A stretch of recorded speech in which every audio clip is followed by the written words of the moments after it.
Olá, seja bem-vindo à aula em que falaremos sobre políticas econômicas.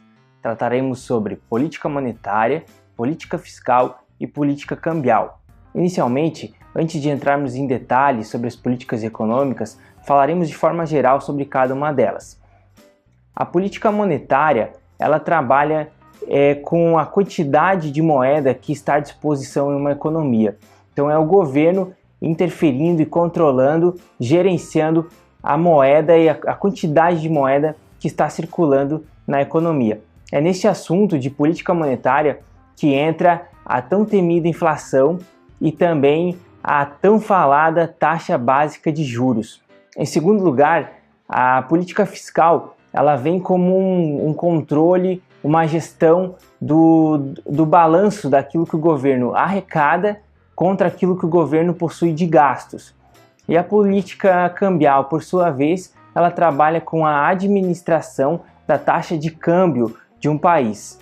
Vamos lá tratar em detalhes sobre cada uma delas? Bom, a política monetária ela é executada no Brasil pelo Banco Central. Ele é o órgão executor da política monetária e, para isso, ele se utiliza de alguns instrumentos. Falaremos aqui sobre 4 desses principais instrumentos. O primeiro é o depósito compulsório. Nele, o Banco Central obriga os bancos a depositarem parte dos recursos que captam dos seus clientes. Esses recursos que eles captam dos seus clientes pode ser tanto por depósitos à vista, como é o caso das contas correntes, ou por depósitos a prazo, como é o caso dos CDBs, também pela caderneta de poupança. E todos esses valores captados por parte dos bancos em relação aos seus clientes, eles precisam então depositar parte em uma conta do Banco Central, junto ao Banco Central. Então cada um dos bancos eles possuem uma conta no Banco Central e depositam parte dos valores que recebem como depósitos, recursos captados dos seus clientes. Por que o Banco Central exige então o depósito compulsório e como que isso faz parte de um instrumento de política monetária? Quando o Banco Central ele tem uma parcela dos recursos de todos os bancos junto dele, ele consegue então ter o controle de tudo aquilo que existe de moeda na economia e com esse controle ele consegue fazer uma melhor gestão da quantidade de moeda que está disponível na economia. Então ele consegue trabalhar melhor com a política monetária dessa forma. O segundo instrumento de política monetária é o chamado redesconto. O redesconto a gente pode entender como um socorro que o Banco Central faz junto aos bancos. Então, neste caso, são os bancos pedindo empréstimos de liquidez, empréstimos de curto prazo, de curtíssimo prazo, junto ao Banco Central. No terceiro instrumento de política monetária, nós temos o Open Market. Então, neste caso, a gente tem o próprio Banco Central atuando diretamente no mercado, comprando e vendendo títulos públicos.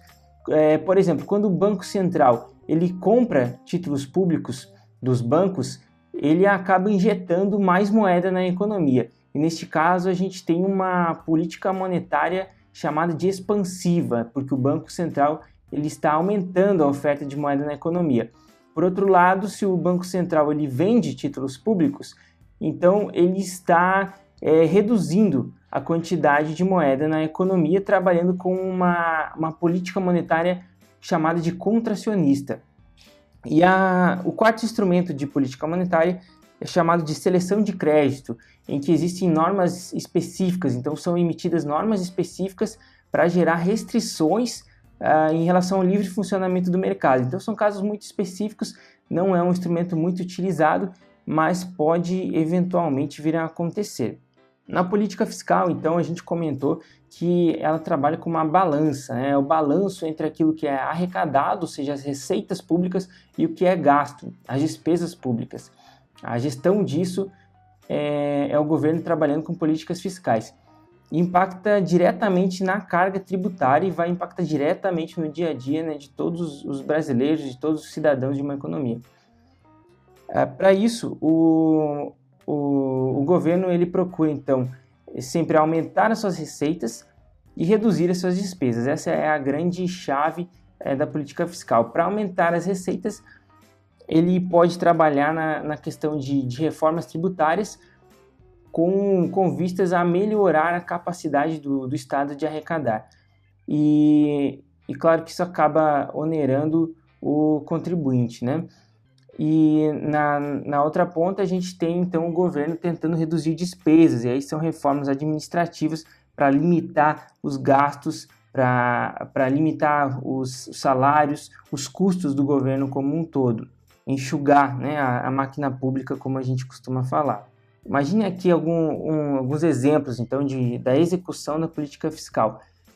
Se a gente tem o governo gastando mais do que arrecada, a gente tem a balança no nosso desenho aqui pendendo um pouco para a direita. Isso pode ser fruto tanto do excesso de despesas, de gastos públicos, pagamento de juros altos e também, é claro, da má gestão.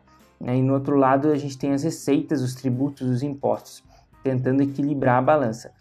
Uma solução a esse problema do governo gastar mais do que arrecada pode ser, né, como exemplo aqui, o governo recorrendo ao endividamento público. E como que ele faz isso? Ele pode fazer isso por meio da emissão de títulos públicos. Se o governo ele emite títulos públicos, ele então está se endividando. Isso soluciona, né, no curto prazo, mas gera um efeito aí que acaba prejudicando o fomento à capacidade produtiva da economia.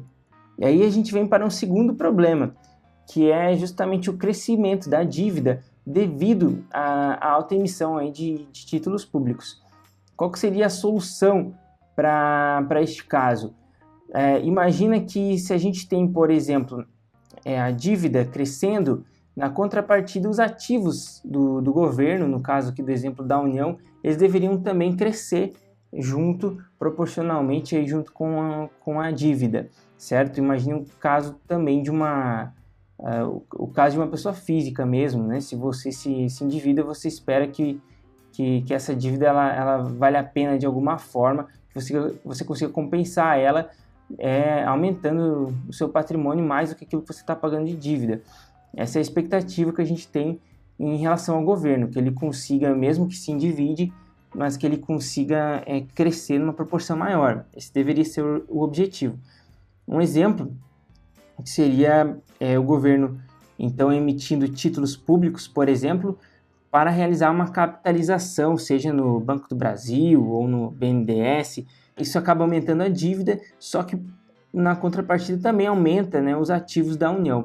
Então seria uma busca aí por equilíbrio. Na política cambial, a gente tem a administração da taxa de câmbio, que no Brasil é adotada a taxa de câmbio flutuante, ou seja, ela não é fixa. E por que ela é flutuante? Porque ela é determinada por relações de oferta e demanda. E isso é impactado pela quantidade de investimentos estrangeiros e também por taxa de importação, taxa de exportação. Veja aqui que quando as flutuações da taxa de câmbio elas estão acima do normal, acima daquilo que é esperado como normal, o Banco Central ele também pode interferir diretamente aí na economia, comprando ou vendendo grandes quantidades de dólares. E ele faz isso para duas situações, né, de forma geral. A primeira é para impedir a queda excessiva do dólar, né, e para isso o Banco Central entra comprando dólares. E ele também pode entrar vendendo dólares em grande quantidade se o objetivo for impedir uma alta excessiva do dólar. Isso acaba também, na contrapartida, gerando um impacto na política monetária. Apesar de que aqui a gente está falando de política cambial, muitas coisas são interligadas na economia. Isso acaba interferindo diretamente na política monetária, porque se o Banco Central ele entra comprando ou vendendo dólares, isso acaba impactando diretamente na quantidade de moeda que está disponível na economia. E se a gente tem excesso de moeda na economia, a gente acaba convergindo para uma situação de maior inflação. Assim nós finalizamos então a nossa aula em que tratamos sobre as políticas econômicas. Até a próxima!